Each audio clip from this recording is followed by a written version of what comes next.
Diana Proemm. Welcome to Dirtbag Rich. Thank you, Blake. It's nice to meet you.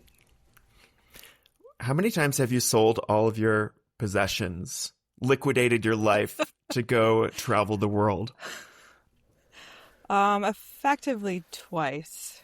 Once with my ex-partner in 2015 before we went on world travels, and then again, which I, thankfully didn't collect as much this time, but in 2004, I sold everything that didn't fit in my car. 2024, yes? Yeah, sorry, 2024. Yeah. Okay, you've done it twice now, and have they both led to total revelations and your life becoming so much simpler? Everything you dreamed might happen if you took this path happened? Oh, gosh. Well, in 2015, I had this wild hair up my butt. I'd wanted to go travel again in my butt with a backpack like I had done in my 20s, and thought it would be cool to do that again. And I was kind of in a weird place in my life. And so I was like, with my partner, I was like, I'm going with or without you. And then he decided to jump on board. And we went into Central and South America. And we were gone for 6 months, and ultimately ended up leading to the demise of our relationship. But I mean, what I learned was I was pretty happy on my own because he had left for part of that journey. And I actually had a really great time when he wasn't there. Not to say that there was anything bad about that, but I think I realized at that point that it was time for us to separate. We had been together for 12 years and it wasn't getting any better throughout the trip. If anything, it just kind of, brought up things that weren't being addressed and needed to move on. And so when I came back to the U.S., we ended up separating and he ended up doing his own thing. But and then the second time, I got my German passport. So I have a dual passport now. And I'd always wanted to live and work in Europe. And with my partner at the time, we were supposed to, after our travels, he was supposed to build a zip line in the Bahamas. We were going to go there, do that, make some money, and then go to Europe and try and make it work there. But then, of course, we ended our relationship, so that didn't work out. And then I was kind of not stuck, but back in the USA, and that kind of fell through. And it always was in the back of my mind that I wanted to come to Europe. And then when I finally sat down and figured out how to get my passport, because my parents, Hans and Heidi, are from Germany, and they helped me get the passport. And then once I had that, I had online work, and I talked to my boss about living and working in Europe if he cared, and he said no. And so I was like, okay, this is my ticket. And then I decided to, in the fall of 23, after I had gotten that all settled, I sold all my stuff again, except for what could fit in my car. I left my bike and stuff. I kind of had this plan. I left my bike at a friend's, my mountain bike, with my mountain biking gear, so that when I got to Europe, he could ship it. And then I took all my ski gear, knowing that after my world tour, I would end up in Europe, hopefully, and then I could go home and bring my ski gear back. And so I'd have my ski gear for the winter, which was the plan. And I ended up as far as what I learned that I could still travel fairly cheaply. And I hooked up with a friend from high school who lives in Abu Dhabi. And then we went to Sri Lanka together. She was there with me for a week. And then I stayed there for 3 months as a sup guide, doing a work stay for these people. And then from there, I ended up back in Abu Dhabi and then traveled through Europe, visited some family in Germany. And then I had a gig working at a mountain bike park in a tiny little town of Fis. There's a bike park there. And then that unfortunately didn't work out because it was too many hours for my job that I was doing online and the amount of money I was making online versus at the bike park was not compatible. And so I had to forego that. And then by proxy, ended up a different place at a hotel in a place called Bad Gastein. And now I'm here expatting, quote unquote, living the dream that I had foresaw when I was 18. What pops into my head is that narrative you just described, I think really fits a lot of world travelers in their 20s of, I was going to travel with my partner. We broke up, and then I met up with my friend in this other part of the world. And then this opportunity dropped into my lap. And then I took this job over here, didn't quite work out. And now I'm over here. But Diana, you're in your 50s. And it sounds to me like you're still traveling as if you're in your 20s. And this is why I wanted to have you on the podcast, because it sounds like you've been living this way more or less ever since you were 18 or in your 20s. Is that accurate? Yes and no. I mean, in my 20s, I ended up bouncing around quite a bit. It's when I left home in 1995, and then I moved to Big Sky to be a ski bum for a year. And then I fell in love with a not so nice man and followed him to Alaska and ended up breaking up with him that fall. And then in that winter, I roomed with a gal who got me this gig working out in the Alaska bush. And then... What kind of work was that? I have to know. It was for a place called Katmai Land Incorporated. It was Brooks Lodge. It's a little bit larger compound than most remote fishing lodges in Alaska because there's park service there. It's in Katmai National Park. There's it's like one of the largest populations of grizzly bears in the world. It's where if you see the salmon on the falls and the salmon are jumping into their mouth, that's right on the Brooks River. Oh, that's where those photos are taken. Okay. Yes. Good to know. Yeah. And so my roommate thought it would be a great thing for me. So of course I was like, yes, absolutely. And the amount of times I almost died on that summer was pretty astounding. And then I ended up leaving there, and I don't know why this happened because I left Big Sky early with this guy because, of course, he said that we would have to break up if I didn't follow him in January. He was one of the builders of the original tram that they built to the top of the mountain. And then he was done in like January. And so I was, didn't want to lose him at the time. So I followed him. But then after I left the bush, I went to Crested Butte and met up with a friend that I had met living out in the bush. And then I couldn't find a job and I was broke. And so I went home with my tail between my legs. But I ended up getting a volunteer position with the National Park Service in Ohio. So I didn't have to live at home because I was already 25. No, I was 25 at the time. You just answered my question. I was curious. Yeah, I was 25. And then it's such a random, these random things that I did. And then from there, I worked that winter at this, renting snowshoes at, I can't remember, Virginia Kendall, or I think state or national park, the park there in the Cuyahoga Valley. And then I was back at the little ski area where I learned to ski working there. And I was talking to one of the guys and I was like, I really want to get back out west. I'm not sure how to do it. And I talked to his son, and his son lived in Park City, Utah. And the words I distinctly remember to this day, and what's like the driving force of my life is he's like, well, you were in Crested Butte, right? And I was like, yeah. He's like, you couldn't find work? And at the time I tried a little bit. I probably didn't try hard enough. And he was like, well, I guess you didn't want it bad enough. And that was like, oh, okay. And so I ended up calling my boss from the bush, and I was like, I'm going back. And I had at that time like a old 1990 Ford Mustang, and I sold that and moved back to the bush. And then that summer I met some people, and I ended up traveling to Nepal, Thailand, and New Zealand.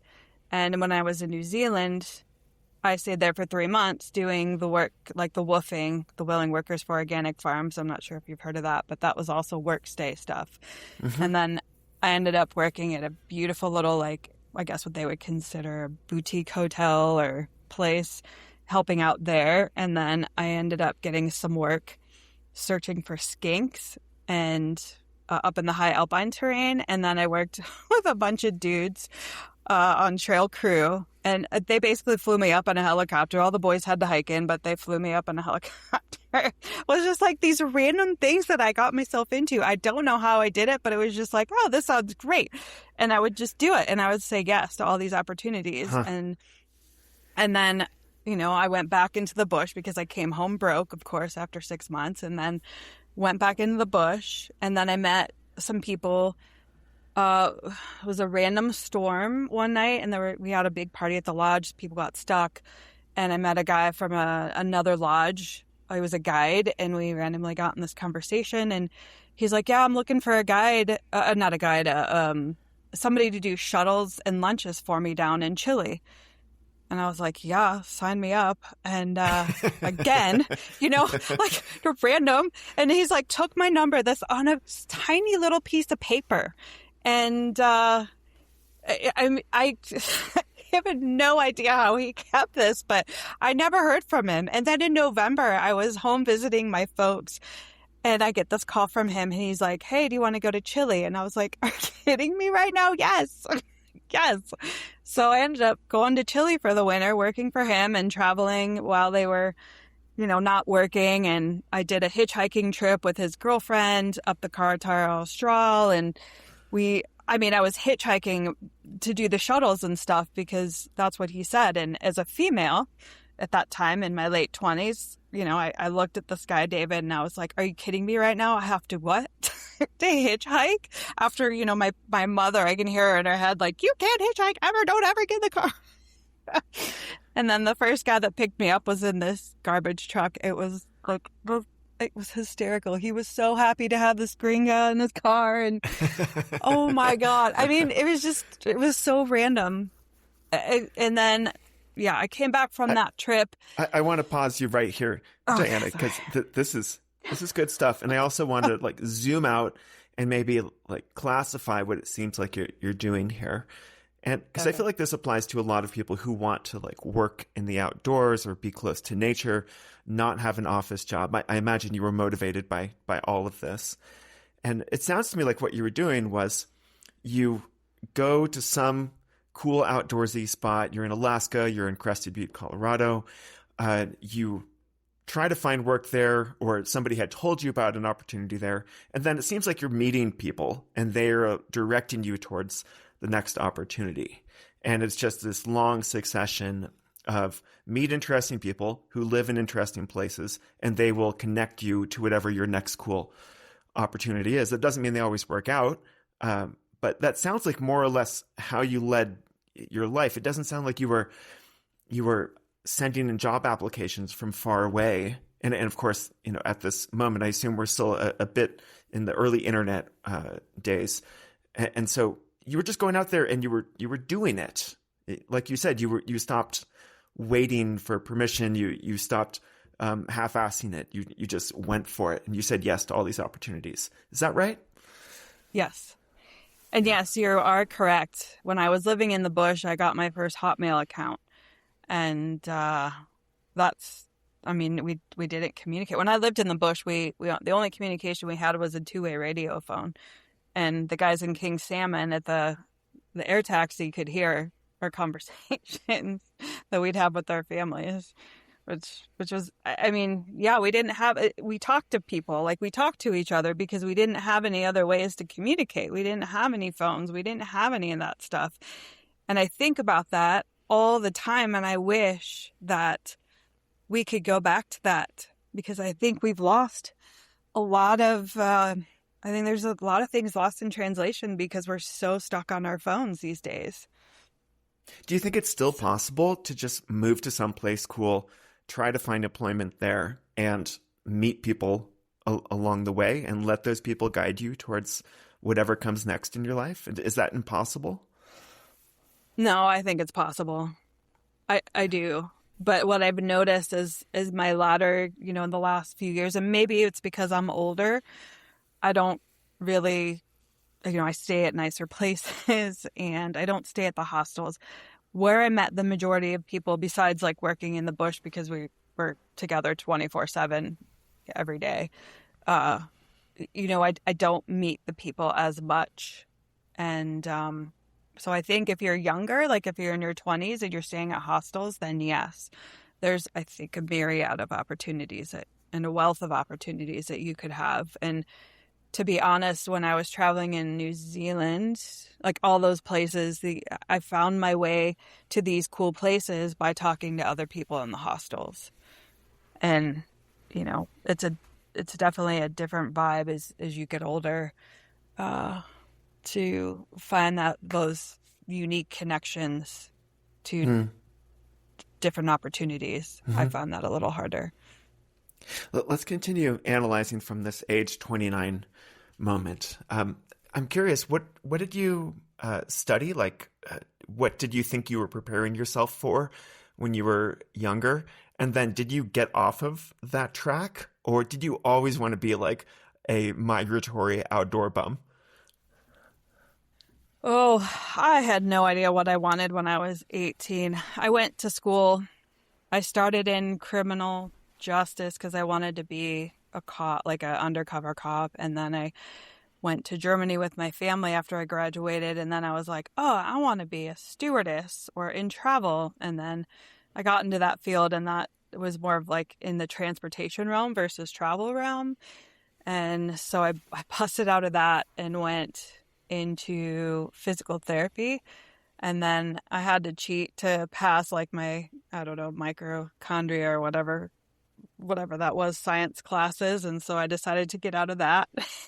And I ended up in photography, commercial photography. And I really, really love that. I always wanted to be a National Geo photographer, but I just didn't know how to do it because we didn't have internet. I didn't know how to bang on the doors back then. I didn't know how to find the right people. I wish I had. I wish I could tell my younger self to just go beat down doors or, at this day and age, like beat down editors or whatever. But yeah, at the time, that's what I wanted to be. And so I think that it was just my way of finding my way through the world and getting to these cool places because that's what a Nat Geo photographer would have done, right? I just never knew how to sell any of my photographs at the time. So I carried that camera around all over, though, my old Canon AE1 and, film camera, film canisters. Carried it all around, but never really sold anything. I appreciate the honesty. Also, at this age 29 moment, were you tired at all of moving around, of these seasonal opportunities, of not having a single home base, or did you still feel invigorated by that? It never bothered me. I was always bouncing around. I don't think I had a steady place until my ex and I bought our condo in Bozeman in 2007, right before the downturn of the economy. I was bouncing around from place to place, ski area to ski area, whatever. Yeah, I loved it. I loved being transient. Yeah. And what about the work itself? Like, what kind of purpose did you find in the work? And maybe talk a little bit about exactly what you were doing in these ski areas. Well, when I was in Alaska, before I had left Alaska, I had met some people, and one of my really good friends was doing Challenge Alaska, which is working with people with disabilities, teaching them how to ski, adaptive skiing. And I fell in love with it. And I had been doing some soul searching around the age of 30 of like, I'm tired of making, working at REI for $10 an hour. I really want to make some money. And so I was doing some soul searching and found that I wanted to be in the outdoors, but I also wanted to have some medical stuff there as well. And how could I blend it? And then I came upon adaptive sports. And then I ended up in Idaho to go back to school for recreation therapy and became a nationally certified recreation therapist. And then by proxy, I started bouncing around. I moved to Telluride after school And then that's where I met my ex, and he was also a big advocate for adaptive sports. And so that's kind of how we met. And then I ended up getting to go to Mammoth Lakes, California, and work there for about a year and a half doing that. And then we had an opportunity to go work back in Bozeman, which I was really excited to be back in the Big Sky area. But both of us had gotten hired on to work for the Marlboro Challenge, it was called at the time, working for Philip Morris on the Crazy Mountain Ranch. And so we did that for a couple years. And then after the downturn in the economy, they got rid of that program. We all got laid off. And I ended up getting back into adaptive sports and became the adaptive sports director for Eagle Mount, which hosts people with disabilities. They do horseback ride, they do all the things. And I ran the Bridger Bowl ski program, like the Bridger Bowl program that ran for 8 weeks, and helped down in Big Sky and trained. I was part of the Professional Ski Instructors of America with Northern Rocky Mountain region. I ended up really like growing that program and getting people certified and all that kind of stuff. So that was like a huge passion of mine at the Sounds time. like you really leveled up professionally. You got to keep doing something that felt really like meaningful to you. And how did it go with your age 30 intention to make more money, to not be constantly scraping by? Well, it went okay.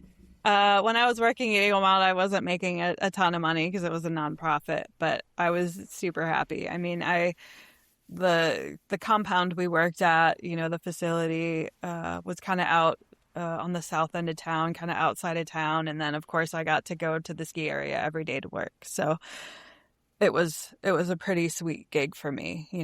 I got paid to ski and work with really cool people. And were you able to eventually save money? I mean, you told me you bought the condo, maybe not at the right time in history, but how were you able to escape the classic like ski town or outdoor town trap of always grinding, doing service level labor that's not very well paid while life around you gets more and more expensive? Yeah. I don't know. I ended up leaving Eagle Mount, and then I worked for the Yellowstone Club, and I kind of got sucked into that through the winters, which was decent pay. And then that's right around the time that I ended up wanting to go travel for the winter, and we sold our house. We had, I don't even know, maybe $5,000 to $10,000. I don't even remember. It wasn't that much, but I had some savings because I put money into retirement when I was working at Eagle Mountain, and I had my own little savings account, and so we ended up just spending the money that we made off the condo and traveling off of that. And then that was about 6 months, and so at that point I needed to find a job because I wasn't finding anything online at the time. So I ended up moving to Texas to work one-on-one with people with disabilities through their program there, through the state. So you've told me before that you've used Workaway and other kind of work volunteering, get free housing, sometimes get free food to be able to save money. What does that look like for you? I've done it all over. I think the cool thing about the Workaway stuff is that you can, when I was in Sri Lanka, my food, my housing, everything was included. So all my online work was just getting banked into my savings account. And so that worked out really well. And the same when I worked in FIS and then also in Bad Gastein at the hotel, I had housing and I had some free meals, not all free meals. And then I got a stipend of, maybe 1,000, 1,500 euros. I can't even remember. It's not that much, but it was enough for me to buy myself food and do the little activities I wanted to do. And so again, all I did was bank money. In 2004, pretty much just bankrolled, all my money that I had made that year. And so that's what I did. And I want to return to this theme that maybe some people might be asking themselves right now, which is like, how have you managed to have this way of living feel more exciting and adventurous than like stressful and full of anxiety, moving from one opportunity to the next? I'm imagining you've never had much of a long run, like future plan. Correct me if I'm wrong.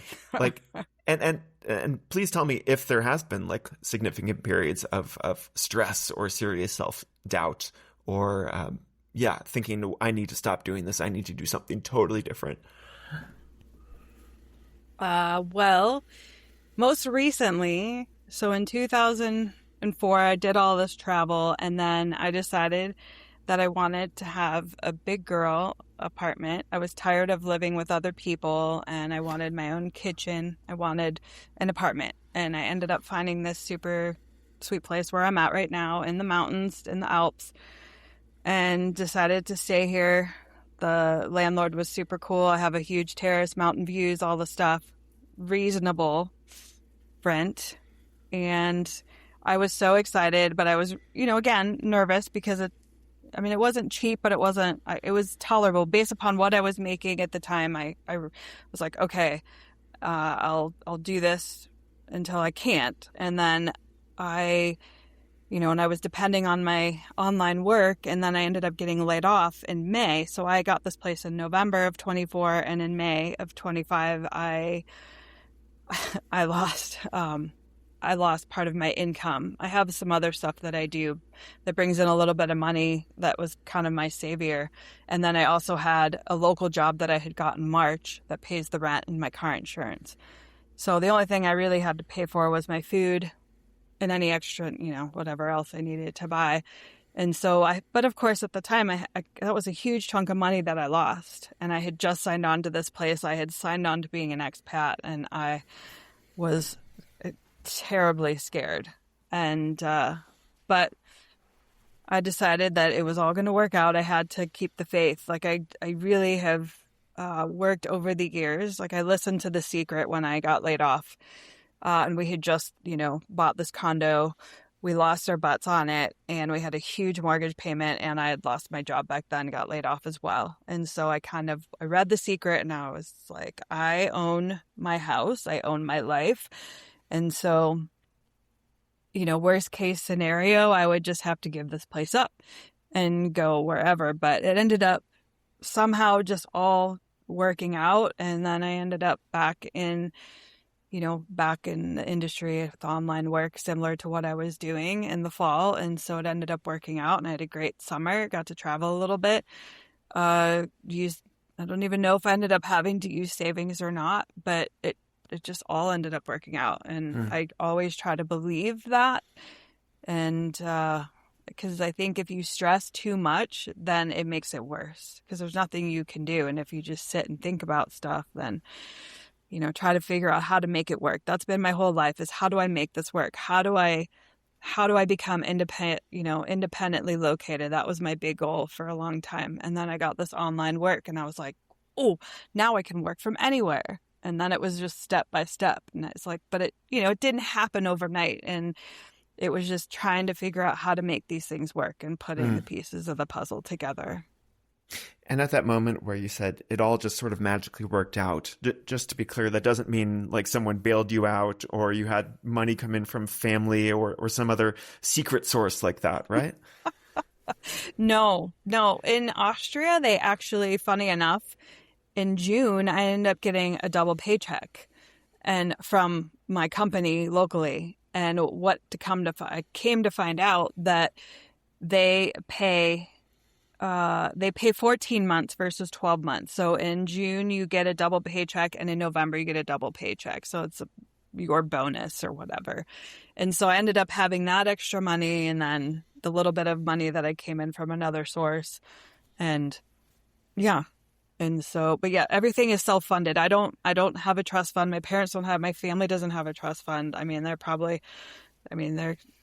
they're living off of a very meager pension right now. My parents, like, they can't give me anything. I think my parents used to give me, I think they threw me like $200 or $600 when I was overseas the first time around for my birthday, and threw me a couple hundred here or there, but otherwise it's all been self-funded. Mm-hmm. You've written a number of blog posts and also a guidebook directed at solo female travel over the age of 50. At what point did you start thinking that you wanted to explain your approach and your experiences to other people? And were people asking you for this information, or did you decide one day, I'm going to share my life? Well, the Traveling Solo for Over 50 is mainly a guidebook. It doesn't really have a lot of stories in it. It's just a guide for women who want to travel and maybe have never traveled before, or, want some basic information. It's just a resource. And it really came down to, it was a completely random thing that I decided to do. And the gal that I was working with to help me write it and edit it, she was like, well, there's really no books out there like it. So she's like, you're on a good track. And so therefore I ended up just putting it together. It was a really sweet little program that I used, and they helped me, edit, edit and produce, well, basically the cover, the design, everything. They did everything for you. And it was like all one-stop shop. It was great.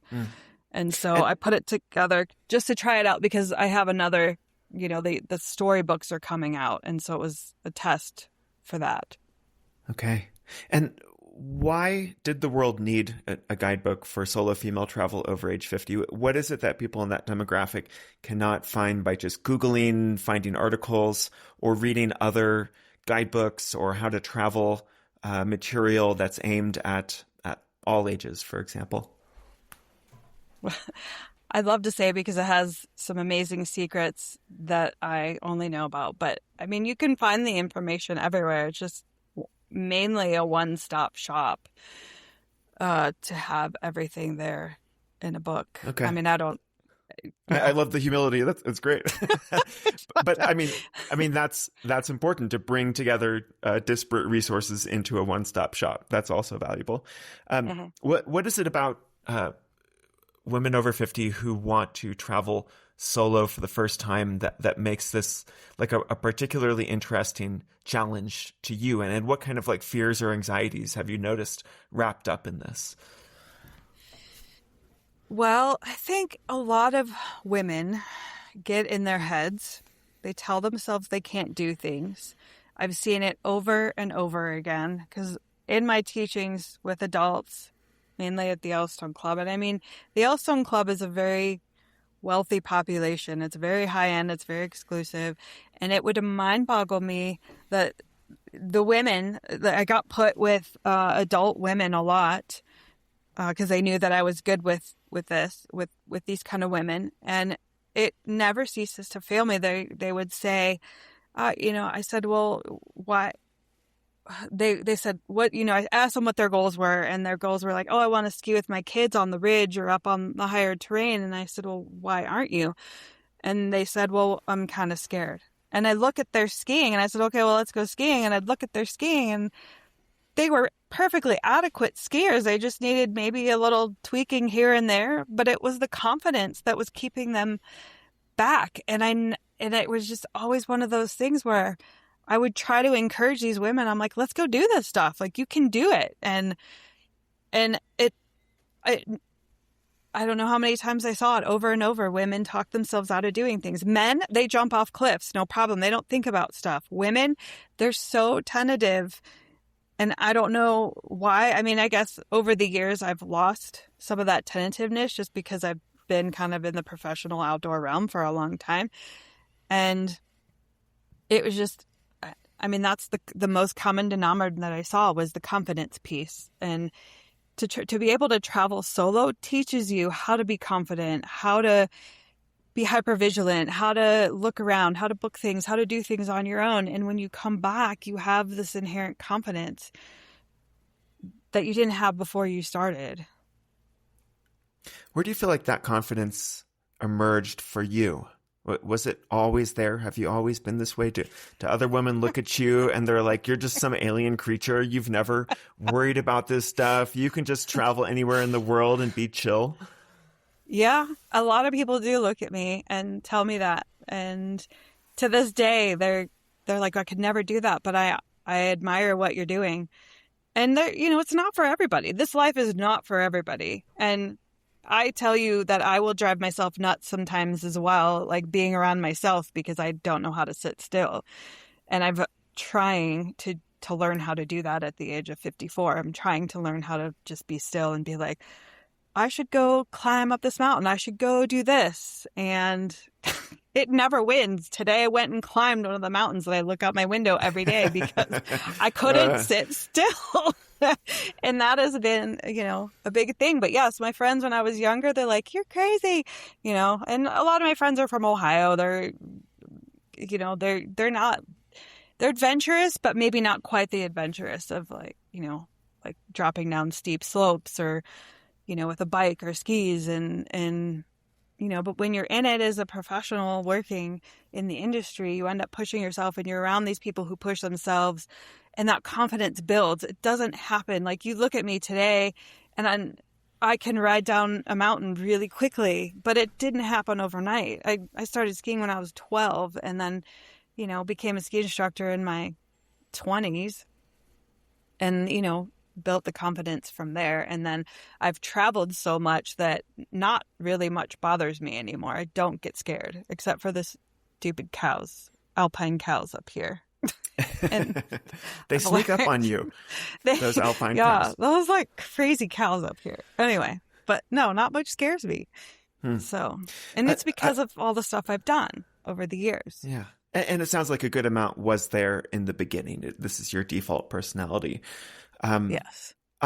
I'm curious. I want to dwell on this can't sit still aspect of your life.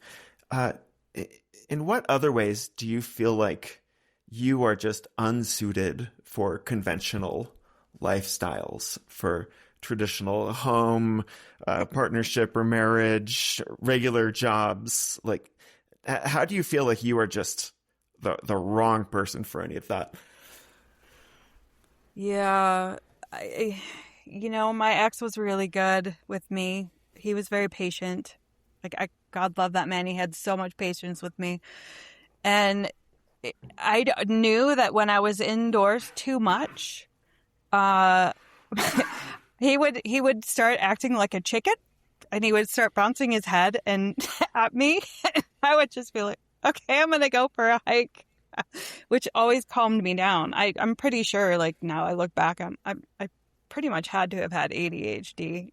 And I think the same thing happened with my mother when I was younger. Like she tried to ground me one time and I had to stay inside. And I'm sure that lasted 2 hours because the next thing I know, I was back outside again.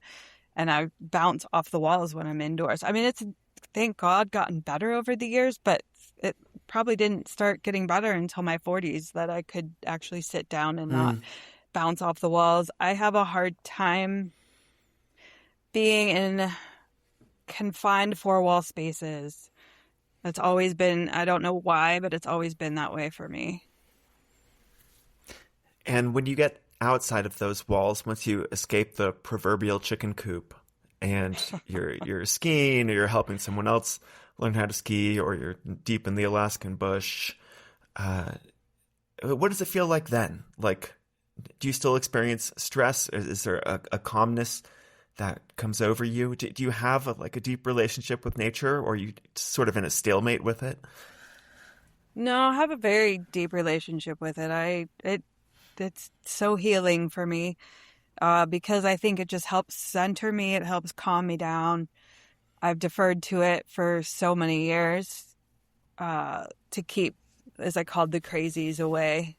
I would always go for big hikes or, maybe not big hikes, but a couple hours, go stomp up a mountain. And I learned that when I was living out in the bush because you were working long hours with the same people every day, and those people were like your family and drove you nuts. And then you had the guests on top of that. And so there was a little mountain behind the lodge area.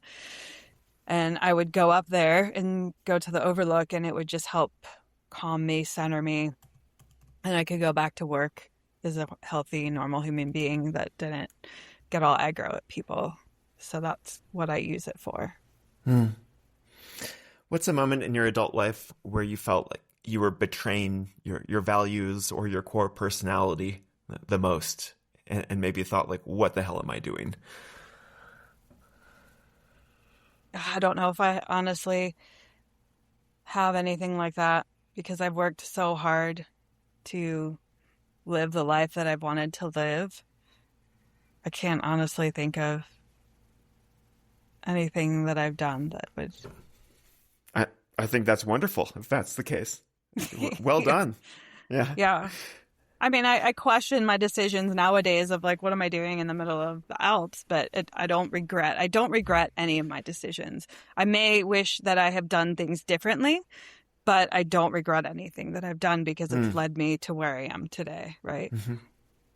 So. Which is my next question. Where you are at this moment right now, do you feel like there's some aspect of how you're going through life that feels unsustainable, or it's not working for you?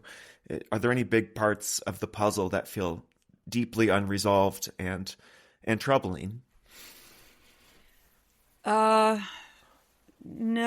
I mean, currently I'm trying to use this year as my year of peace, because last year I've had a lot of, I lost my job. I ended up losing my driving privileges for a little while because Austria and their bureaucracy. And so this year is kind of my year of peace. And I'm trying to, where I'm at right now is not necessarily sustainable. Like, I have yet to make any friends in this town besides the people in my house that, or live in the other apartments, or my landlords basically downstairs. And I've made friends outside of this area, but I think at some point I need to be closer to a little bigger town where there's more happening, more ability to meet people, because I'm a little too far. But sustainable as far as money wise, as long as everything keeps going the way it is, it's good, but may or may not be sustainable. I don't know,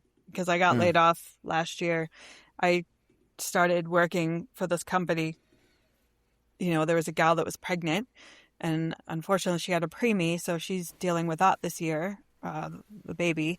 And I don't know if she comes back, at the beginning of the year in 2027, I may have to find new work. And so that concerned me. And so, but I don't know if I can, if I have to find another job, or maybe I just go back on the road again for a little while and bounce around until I figure out the next move, I don't know.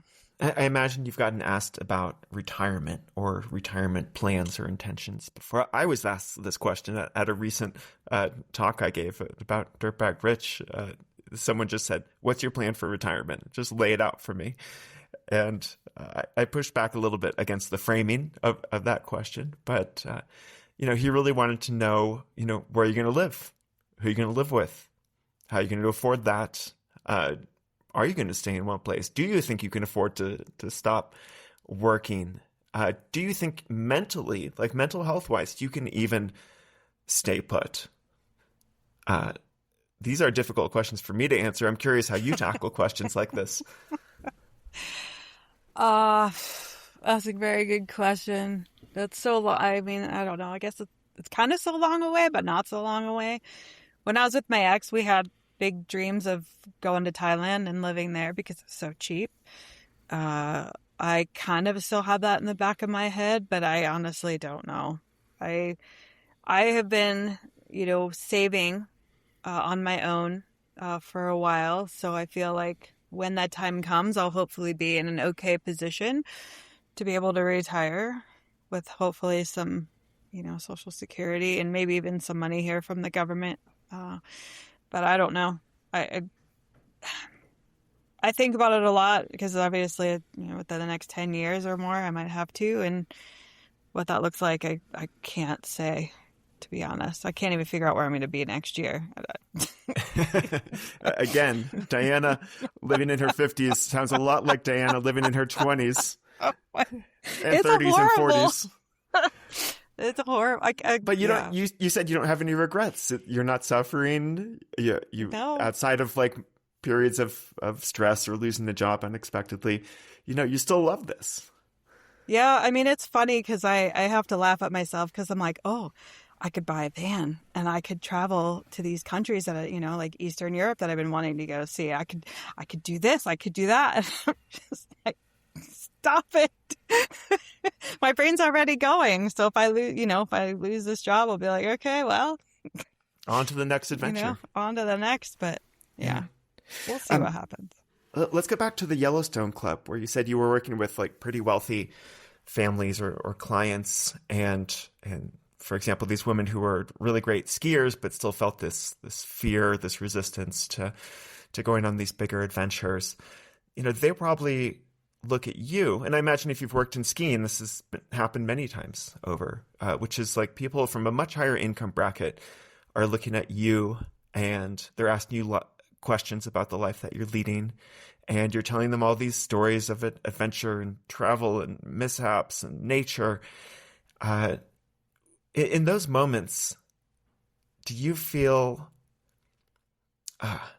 what I want to know is that this differential between incomes, like you're living on a much lower default income than these people who you're working with, but you are in a bit of a position of authority over them. They are coming there to learn something from you that they can't figure out easily on their own. And you're having these moments of connection, of like real, like human equal connection.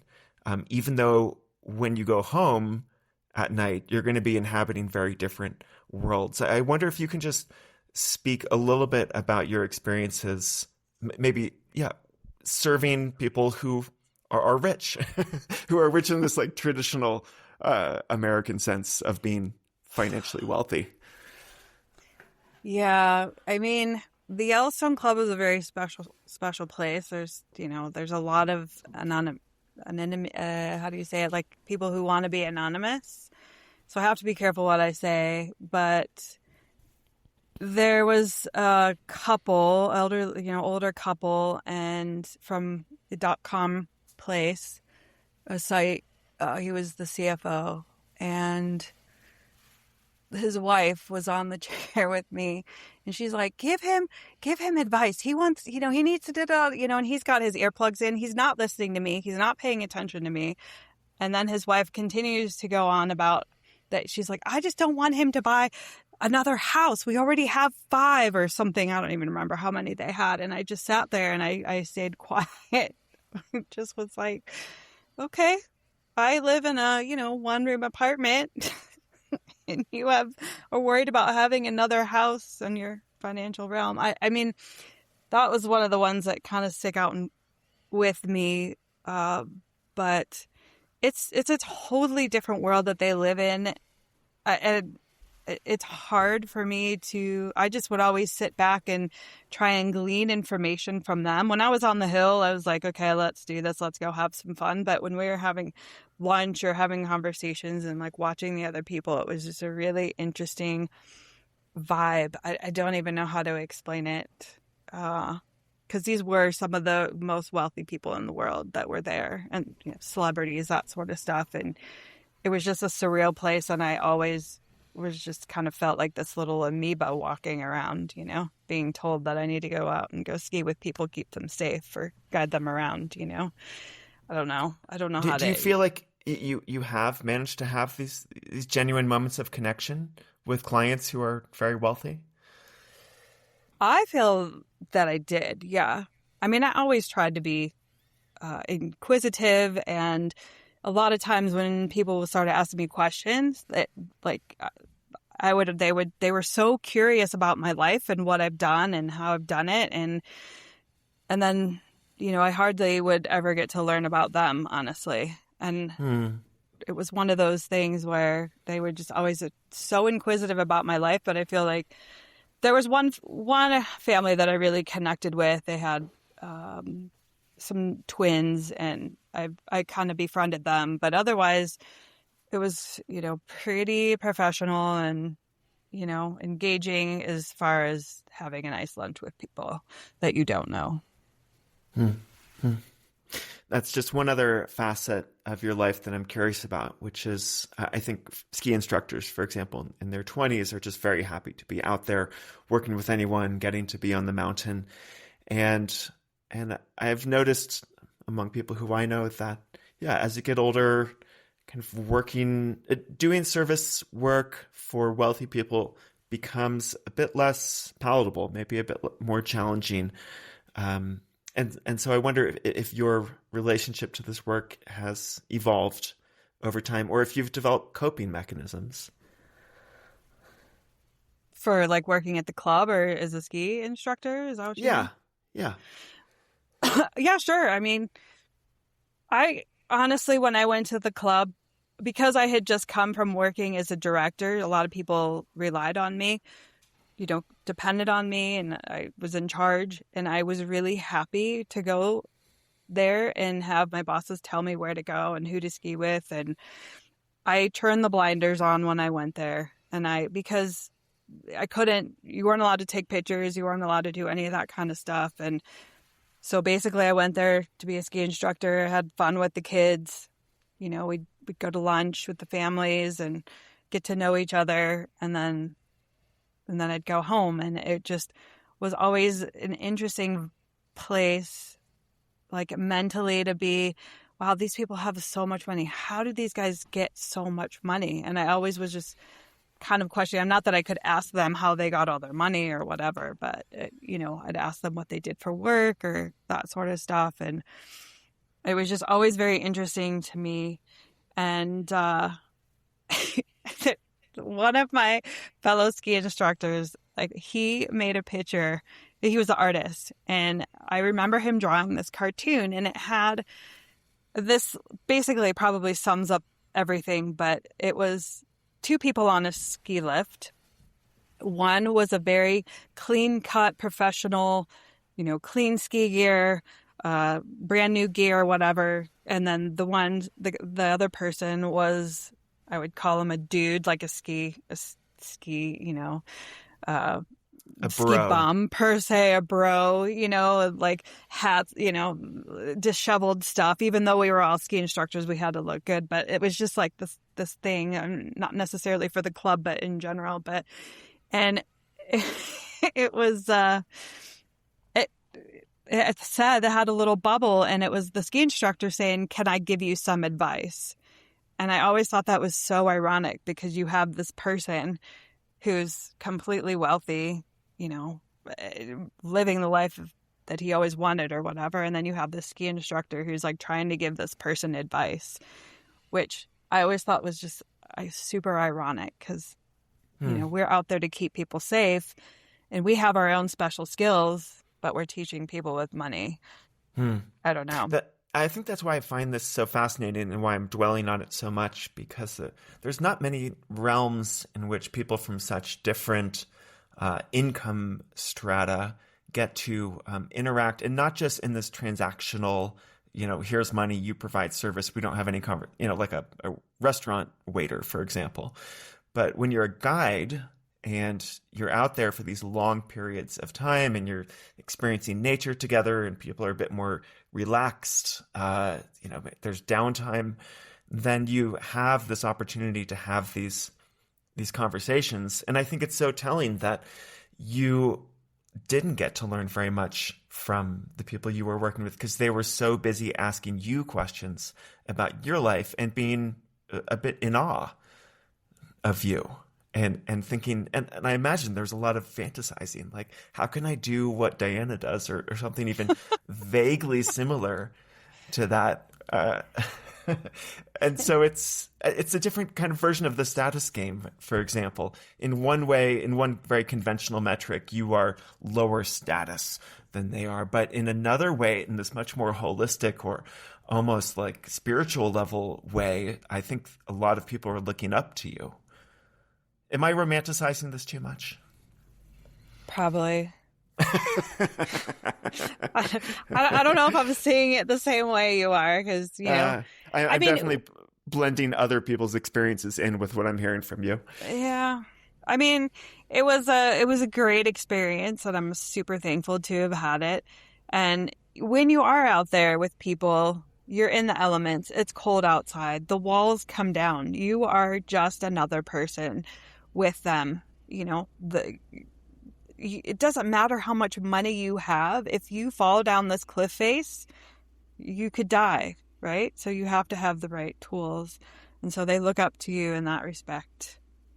But, like, we can look up to them to having all the money, like all this money, but they have the same, and they have problems that are different than ours. Mine's maybe like paying the rent, and this one has, don't want to have to deal with another house. I already have 5 or 6 or whatever it is, and it's just different. But people are still underneath it all. It doesn't matter. People are still human. They still have to have the Maslow's hierarchy of needs. They need to feel safe. They need to feel loved. They need to feel, like they have their needs met when you're out there with them. So that's a great lead into my last question for you, which is, okay, so you're here in Austria, you're trapped in paradise in this small, beautiful town, mountains tantalizing you, looking out the window every day. And it sounds like you already said it's not a very sustainable situation for you. You're going to be fine. But what is a moment you've had in recent months where you're like, oh, this is why I'm here? Like one of those, oh, this is incredible.